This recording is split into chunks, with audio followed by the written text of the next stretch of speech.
Fahmi selalu terlihat seperti pria yang hidupnya tertata rapi. Di usia 34 tahun, pekerjaannya stabil sebagai manajer operasional di perusahaan kontraktor keluarga. Ia bukan orang super kaya, tetapi jelas lebih berpunya dibanding kebanyakan orang seusianya. Rumah yang ia tempati bersama Devi, istrinya, merupakan hasil kerja keras bertahun-tahun tanpa banyak kompromi terhadap waktu istirahat. Bagi Fahmi, Devi adalah sosok yang tepat untuk mendampingi hidupnya. Wanita itu pandai bersosialisasi, ramah, dan memiliki pembawaan yang bisa membuat siapapun nyaman. Di mata Fahmi, Devi adalah pasangan yang mampu membuat rumah terasa hidup. Itu sebabnya ia tidak pernah menyangka bahwa sikap hangat istrinya adalah sisi yang bisa dipakai untuk sesuatu yang bahkan tidak pernah ia bayangkan. Ada satu orang lagi yang paling dipercaya Fahmi selama bertahun-tahun, Galih, sahabat lamanya sejak kuliah. Mereka melewati banyak fase hidup bersama, mulai dari masa kos, kesulitan mencari pekerjaan pertama, hingga saling mendukung dalam urusan keluarga. Galih bukan sekedar teman, melainkan sudah seperti saudara. Fahmi pernah berkata pada Devi, "Kalau aku punya kakak laki-laki, mungkin sifatnya mirip Galih." Saat itu, Devi hanya mengangguk sambil tersenyum kecil. Senyum yang kini terasa berbeda jika Fahmi mengingatnya. Hari itu hari Sabtu, dan Fahmi pulang lebih awal karena urusan kantor tidak terlalu padat. Devi bilang ingin beristirahat di rumah, jadi Fahmi membayangkan istrinya sedang tidur siang sambil menonton acara televisi kesukaan. Namun, begitu Fahmi membuka pintu rumah, suasana aneh langsung terasa. Rumah terlalu sepi, tidak ada suara TV, tidak ada langkah kaki dari kamar, tidak ada Devi yang biasanya keluar menyambut atau sekedar melongok dari dapur. "Devi?" panggil Fahmi pelan. Tidak ada jawaban. Dia masuk ke kamar tidur. Kosong. Kamar mandi juga kosong. Lalu matanya tertuju pada meja rias Devi. Laci terbuka dan isi kosmetik terlihat berantakan, seakan diambil terburu-buru. Itu bukan kebiasaan istrinya, karena Devi sangat terapi dalam urusan kecil sekalipun. Fahmi merasakan sesuatu yang mengganjal, namun ia mencoba menepisnya. Ia mengambil ponsel dan mengirim pesan. "Kamu di mana?" Pesannya terkirim, tanda centang 2 muncul, tapi tidak terbaca atau dijawab. Beberapa menit berlalu, Fahmi berjalan ke ruang tamu, mencoba duduk dan menenangkan pikirannya. Ia menyalakan TV tapi langsung mematikan lagi karena tidak fokus. Ada kecemasan yang tidak bisa ia jelaskan. Lalu ponselnya bergetar. Devi membalas singkat, "Keluar bentar sama teman." Jawaban itu semakin membuat Fahmi curiga. Biasanya Devi menjelaskan, biasanya Devi memberitahu dengan siapa ia pergi. Namun kali ini berbeda. Ia membalas, "Sama siapa? Perlu aku jemput nanti?" Tidak ada balasan. Fahmi hanya diam beberapa saat. Ia mencoba berpikir logis. Mungkin Devi sedang tidak bisa mengetik. Mungkin sedang di tempat ramai. Mungkin ponselnya di tas. Di sela kecemasan itu, ia memutuskan keluar rumah untuk cari makan agar pikirannya tidak semakin buruk. Ia masuk mobil dan menyetir perlahan menuju jalan utama. Saat berhenti di lampu merah, matanya menangkap sesuatu di seberang jalan yang membuat dadanya serasa ditusuk. Sebuah mobil hitam yang sangat ia kenal, mobil Galih. Ia tahu plat nomornya, ia tahu goresan kecil di pintu belakang, dan ia tahu suara knalpotnya. Mobil itu berhenti di depan sebuah kafe kecil. Dari dalam, 2 orang turun, Devi dan Galih. Fahmi tidak bisa langsung berkedip, ia tidak bisa memprosesnya. Ia hanya memandangi 2 orang yang paling ia percaya berjalan bersebelahan dengan jarak yang terlalu dekat untuk disebut sekedar teman. Devi menunduk sedikit, tertawa kecil, sementara Galih merangkul pundaknya dengan santai, seakan itu hal yang biasa dilakukan. Fahmi merasakan udara di dalam mobil semakin sesak. Ia menggenggam setir terlalu kencang, berusaha memastikan apa yang dilihatnya benar. Tapi Devi dan Galih terus berjalan masuk ke kafe, tanpa menyadari bahwa Fahmi ada tidak jauh dari mereka. Lampu berubah menjadi hijau, tapi mobil Fahmi tetap diam. Klakson dari belakang baru membuatnya tersadar. Ia menepi di depan minimarket, mematikan mesin, lalu menunduk dengan napas tak beraturan. Ia tidak ingin percaya begitu saja, tapi penglihatan barusan terlalu jelas. Devi bilang keluar dengan teman, tapi tidak menyebut siapa. Galih tidak pernah memberi kabar akan bertemu Devi. Tidak ada alasan masuk akal yang bisa menutupi situasi itu. Ia menatap ponselnya lagi. Tidak ada pesan baru dari Devi. Tidak ada pesan dari Galih. Semuanya terasa seperti kepingan puzzle yang memaksa dirinya melihat gambaran besar yang ingin ia hindari. Beberapa saat kemudian, ia mencoba menenangkan diri. Ia tidak ingin mengambil kesimpulan tanpa bukti. Ia tidak ingin membuat keributan berdasarkan dugaan. Dengan tarikan napas panjang, ia memilih pulang. Ia butuh waktu memikirkan apa langkah berikutnya. Namun perasaan sesat itu tetap menghantuinya. Malam harinya, Devi pulang seperti biasa, seakan tidak terjadi apa-apa. Ia bilang hanya bertemu teman lama. Fahmi diam saja, mengamati ekspresi Devi yang tampak terlalu santai, terlalu tenang. Galih juga sempat mengirim pesan pada Fahmi malam itu, hanya menanyakan hal sepele, seolah mereka tidak bertemu Devi sama sekali. Sejak hari itu, perhatian Fahmi berubah. Ia mulai memperhatikan gerak-gerik Devi. Waktu pulang, cara Devi menjaga ponsel tetap di dekatnya, cara Devi menjawab pesan lebih lambat dari biasanya. Semuanya terasa tidak alami. Awalnya Fahmi ingin percaya bahwa semua hanyalah kebetulan. Namun semakin lama ada sesuatu yang berulang. Devi sering terluah tanpa alasan jelas, dan Galih makin jarang menghubungi Fahmi tentang hal-hal penting. Dari situ retakan yang selama ini tersembunyi mulai terlihat jelas.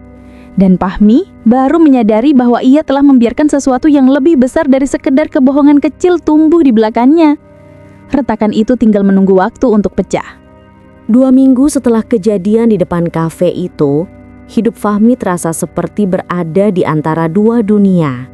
Satu, di mana ia ingin percaya bahwa Devi dan Galih tidak mungkin mengkhianatinya. Dan satu lagi yang menuntutnya melihat kenyataan apa adanya.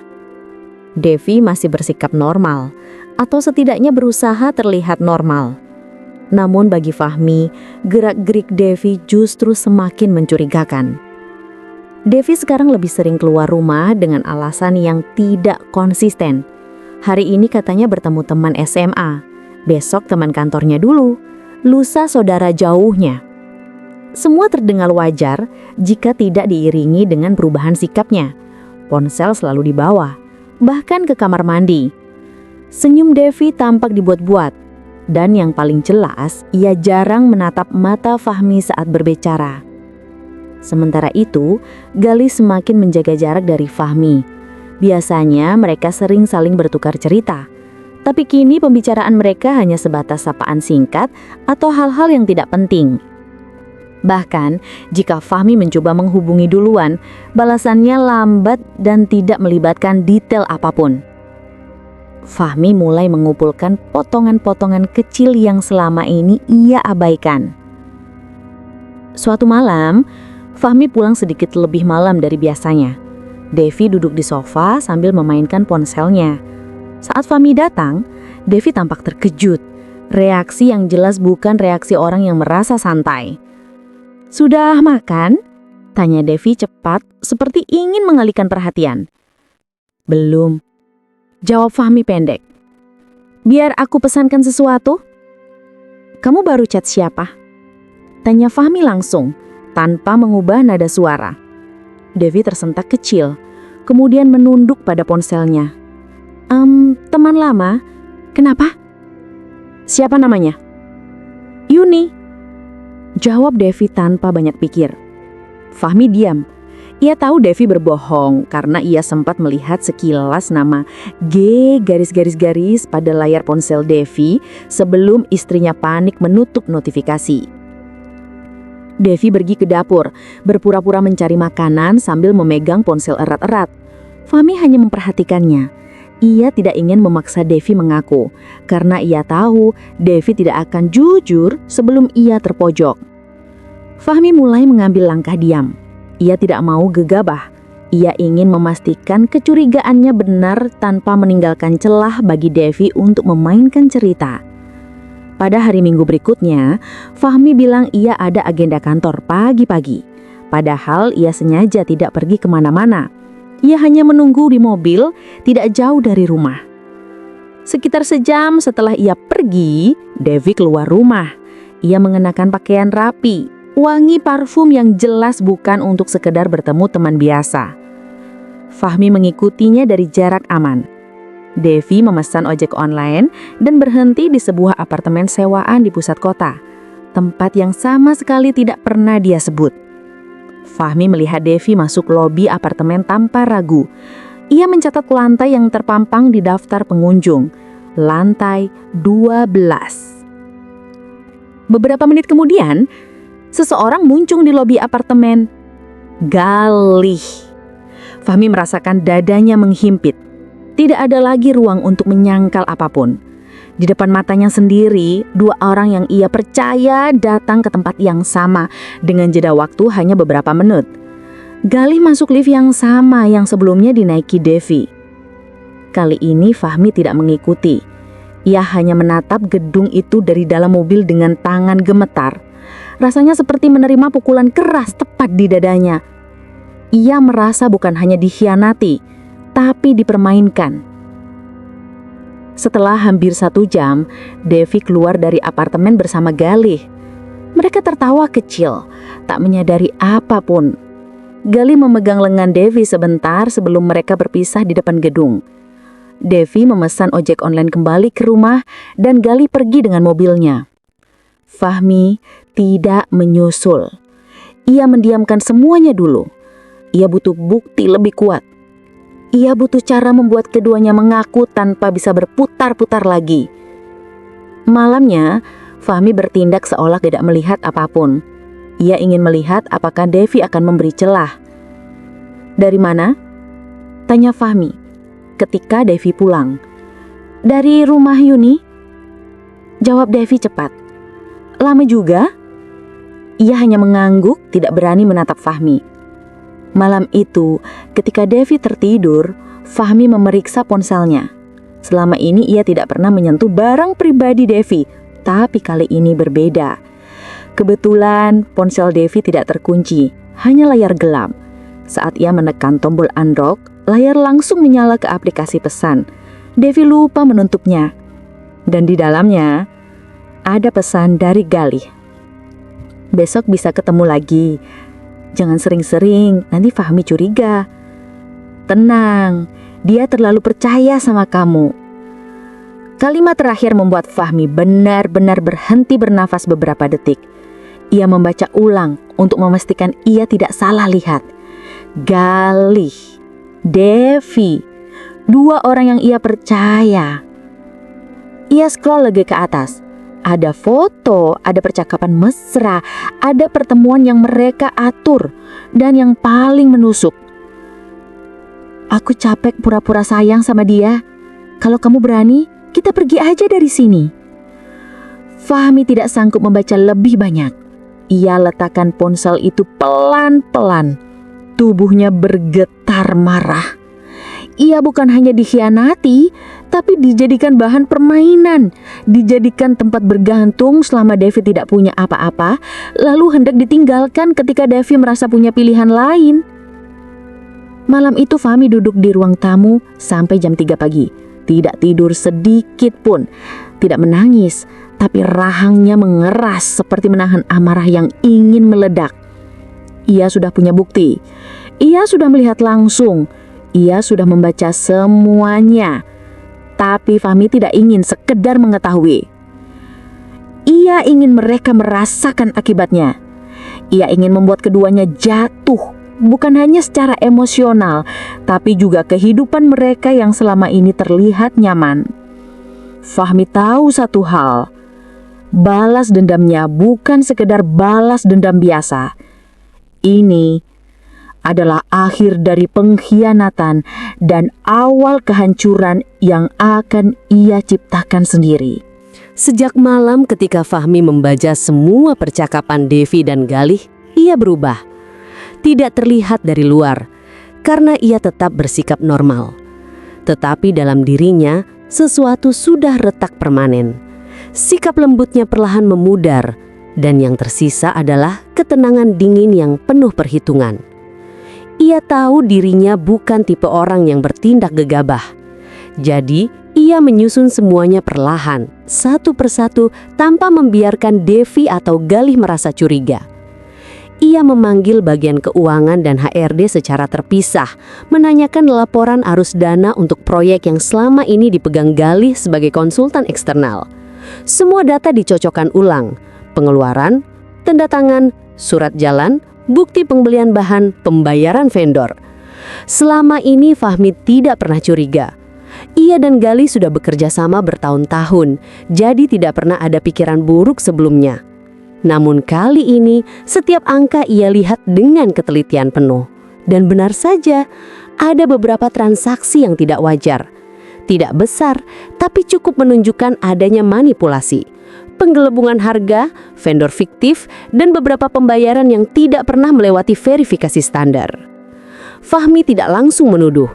Ia hanya mengumpulkan semua bukti itu dalam satu folder, lengkap dengan tanggal dan bukti transfer. HRD sendiri kaget saat melihat daftar tersebut. Tetapi Fahmi mengatakan semuanya masih ditangani secara internal. "Jangan beritahu siapapun dulu," ucap Fahmi tegas. Dalam hatinya, ia tersenyum pahit. Selama ini ia menganggap Galih bersih, jujur, dan tidak macam-macam. Ternyata, bahkan di balik pertemanan mereka, Galih sudah mulai mengambil keuntungan. Sekarang, Fahmi punya senjata tambahan. Selama 2 minggu berikutnya, Fahmi sengaja bersikap seolah ia tidak tahu apa-apa. Devi pun tampak lega, merasa semua berjalan mulus. Ia semakin percaya diri, bahkan semakin berani keluar rumah dengan alasan-alasan berulang. Fahmi membiarkannya. Devi tidak tahu bahwa Fahmi memasang perekam kecil di ruang tamu dan halaman belakang. Bukan untuk menangkap hal besar, tetapi untuk melihat pola. Dan pola Devi jelas. Setiap kali mendapat pesan dari Galih, ia langsung keluar rumah dalam 10-15 menit dengan berbagai alasan. Fahmi tidak pernah mengikuti lagi. Ia tidak butuh. Ia sudah punya bukti kuat sebelumnya. Sekarang, ia hanya mempertebal tumpukan bukti itu. Di sisi lain, ia mulai memisahkan aset. Semua rekening bersama dipindahkan ke rekening pribadinya. Tagihan rumah yang selama ini ditanggung bersama juga ia alihkan tanpa memberitahu Devi. Ia bahkan mengurus revisi surat kepemilikan rumah, yang sebenarnya sudah sepenuhnya atas nama Fahmi. Hanya saja, Devi selalu merasa itu rumah mereka. Fahmi menatap akta rumah itu lama. Ia ingat bagaimana Devi dulu memintanya segera merevisi nama pemilik agar mereka bisa punya rumah bersama. Namun Fahmi menundanya karena sibuk pekerjaan. Dan kini ia bersyukur karena penundaan itu menyelamatkannya. Suatu malam Fahmi pulang lebih cepat dari biasanya. Devi sedang di kamar berdandan dengan alasan mau pergi arisan teman. Fahmi melihat makeupnya sedikit terlalu niat untuk ukuran arisan. "Kamu pakai parfum yang biasa kamu pakai kalau pergi makan malam ya?" tanya Fahmi santai. Devi tersentak kecil, tetapi segera tersenyum dipaksakan. "Iya, soalnya habis hujan tadi, biar wangi." Fahmi hanya mengangguk. "Jangan pulang terlalu malam," ucap Fahmi. "Paling jam 9, jawab Devi. Fahmi menatapnya lama. "Jaga diri kamu baik-baik." "Iya," gatar Devi, lalu bergegas keluar. Begitu pintu tertutup, senyum dingin muncul di wajah Fahmi. "Malam ini," gumamnya, "aku mulai." Di kantor, Fahmi mengatur pertemuan formal dengan direksi dan HRD. Ia menyampaikan laporan kejanggalan keuangan terkait proyek yang ditangani Galih sejak Katingi. "Galih sudah lama bekerja sama dengan kita. Ini pertama kalinya muncul masalah seperti ini," ucap salah satu direktur dengan nada kecewa. "Kita harus konfirmasi langsung," balas HRD. Fahmi mengangguk melan, tapi hatinya dingin. "Saya ingin dia datang ke kantor lusa. Jangan bilang soal laporan ini. Katakan saja kita mau bahas proyek baru." "Baik." Sementara itu di rumah, Fahmi menunggu Devi pulang dari arisan teman. Devi tiba pukul 11 malam, 2 jam lewat dari batas yang ia sebutkan. Wajahnya tampak senang dan Fahmi tahu itu bukan senang karena arisan. "Kamu lama?" komentar Fahmi santai. "Maaf, tadi rame ngobrolnya," jawab Devi. Fahmi mengangguk dan pura-pura mengantuk. Padahal dalam ponselnya ada rekaman GPS kecil yang ia letakkan di tas Devi. Devi tidak tahu Dan lokasi Devi malam itu bukan rumah siapapun yang ia sebut, melainkan apartemen yang sama dengan yang ia datangi sebelumnya. Fahmi menatap Devi lama sebelum tidur. Bukan karena ia masih berharap Devi jujur, tetapi karena ia sedang menghitung hari. Hari yang ditunggu datang. Galih hadir di kantor, wajahnya santai seperti biasanya. Ia menyapa semua orang, termasuk HRD. Ketika memasuki ruang meeting, ia menemukan Fahmi dan 2 direktur sudah duduk. "Ini soal proyek baru ya?" tanya Galih sambil duduk. Fahmi menatapnya tanpa ekspresi. "Sebelum itu kita bahas laporan pengeluaran proyek yang lama." Galih berhenti tersenyum. "Laporan apa?" Direktur pertama membuka berkas. "Ada beberapa transaksi yang janggal, kami ingin klarifikasi dari kamu." Galih mulai pucat. "Janggal bagaimana? Saya rasa semuanya sudah sesuai standar." Fahmi lalu mendorong folder besar ke depan Galih. "Kamu baca saja, jangan bohong." Galih membuka halaman pertama, lalu halaman berikutnya dan berikutnya lagi. Tanda tangannya ada, transaksi tidak valid ada, semua bukti lengkap. Galih mulai berkeringat. "Fahmi, ini pasti salah paham. Aku..." Berhenti. Suara Fahmi datar, tajam. Galih terdiam. "Saya sudah cek semuanya. Kamu menggelapkan dana sedikit demi sedikit. Tidak besar, tapi cukup untuk merusak percayaan." Direktur kedua menambahkan, "Kita harus membawa ini ke pihak berwajib." Galih menoleh kecap kepat. "Tunggu dulu Pak, saya bisa jelaskan." Fahmi berdiri menyela. "Tidak ada penjelasan." Galih memandang Fahmi dengan wajah ngeri. Ia tahu karirnya hancur saat itu juga. Ia tahu tanpa campur tangan Fahmi, ia tidak punya perlindungan apapun juga. "Fahmi, tolong, aku salah, tapi setidaknya biarkan Aka perbaiki. Jangan laporkan dulu." Fahmi menatapnya dingin. "Saya akan pikirkan." Galih mengangguk berkali-kali seperti orang tenggelam yang sedang berharap tali penyelamat.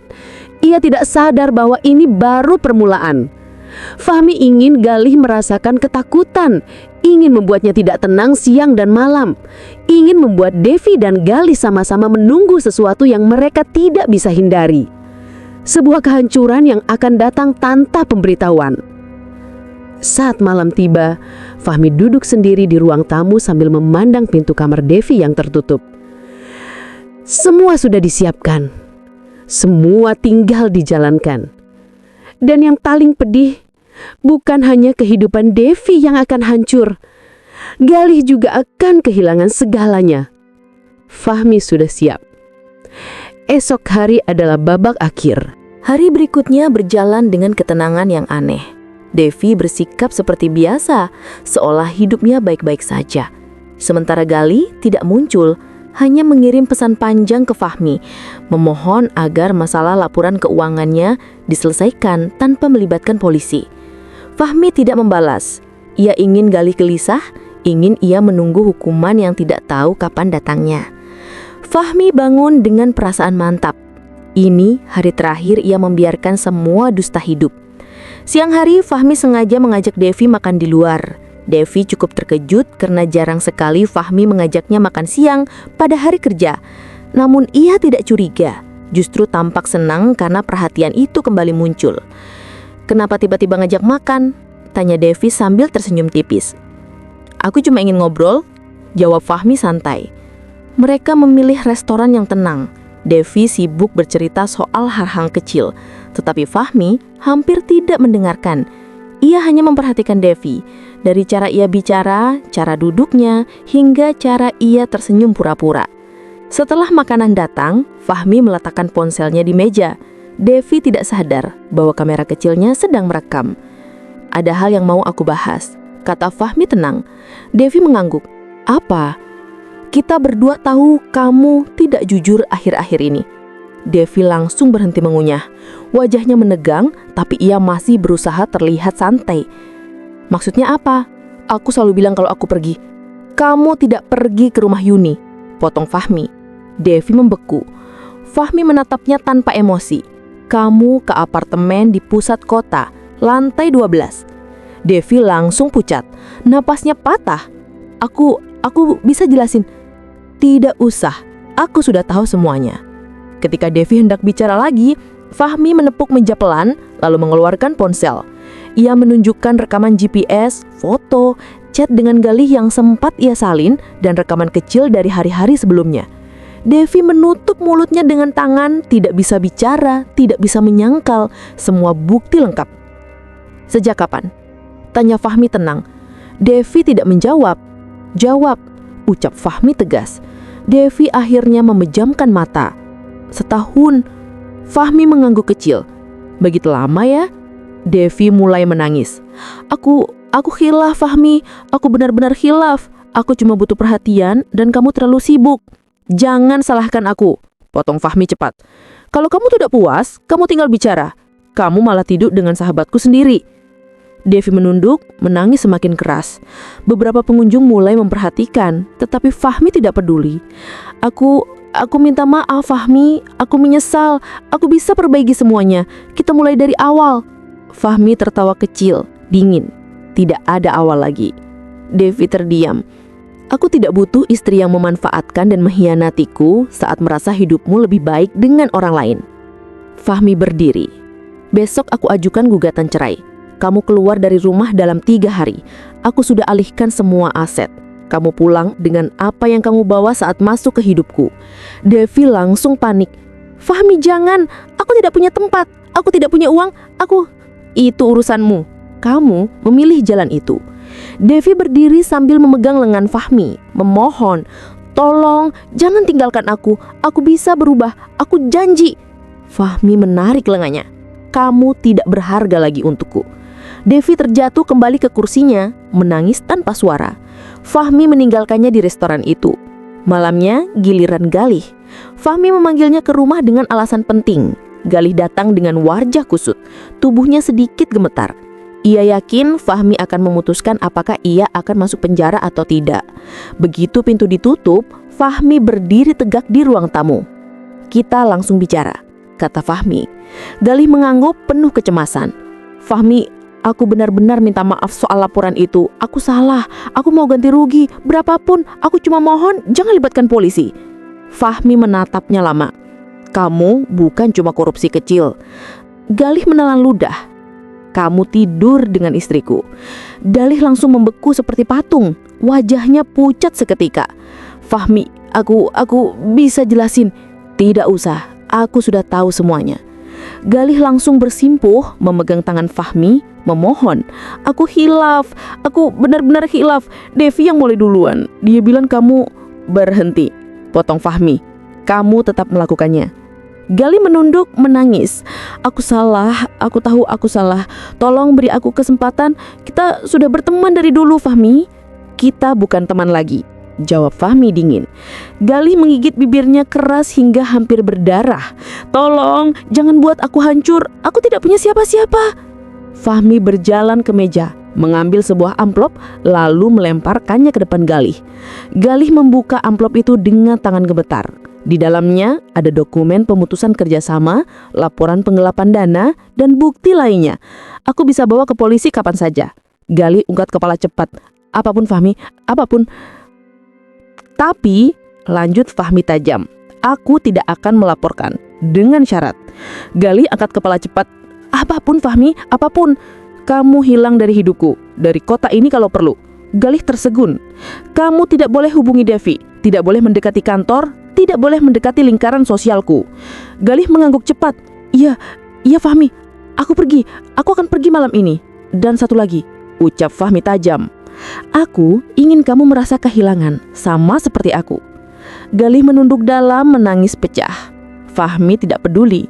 Ia membuka pintu. Tinggalkan amplop itu, aku sudah punya salinannya. Galih berdiri perlahan, keluar dari rumah tanpa berani melihat ke belakang. Sore itu laki-laki yang dulu menjadi sahabatnya kini pergi seperti pengemis yang tidak punya masa depan. Fahmi menutup pintu. 3 hari kemudian, Devi benar-benar mengemasi barangnya. Ia menangis sejak pagi memohon pada Fahmi untuk memberinya kesempatan. Tetapi Fahmi tetap diam, tidak memandang sedikit pun. Ketika Devi keluar rumah membawa koper kecil, Fahmi hanya berkata satu kalimat. Kamu menuai apa yang kamu tanam. Devi menangis semakin keras dan pergi. Setelah semuanya selesai, Fahmi duduk di ruang tamu. Rumah itu terasa kosong, tapi bukan hampa. Kosong yang membuat ia bisa bernapas lagi. Ia sadar hidupnya tidak akan langsung membaik. Akan ada luka, rasa kecewa dan kemarahan yang mungkin muncul tiba-tiba. Tapi satu hal jelas, ia tidak lagi dikelilingi oleh kebohongan. Devi hancur, Gali hancur, dan semua itu bukan karena balas dendam semata, tapi karena mereka berdua menggali lubang untuk diri mereka sendiri. Fahmi hanya memastikan mereka jatuh ke dalamnya. Ia menatap keluar jendela. Hidupnya akan mulai dari awal, tapi kali ini tanpa orang-orang yang mengkhianatinya.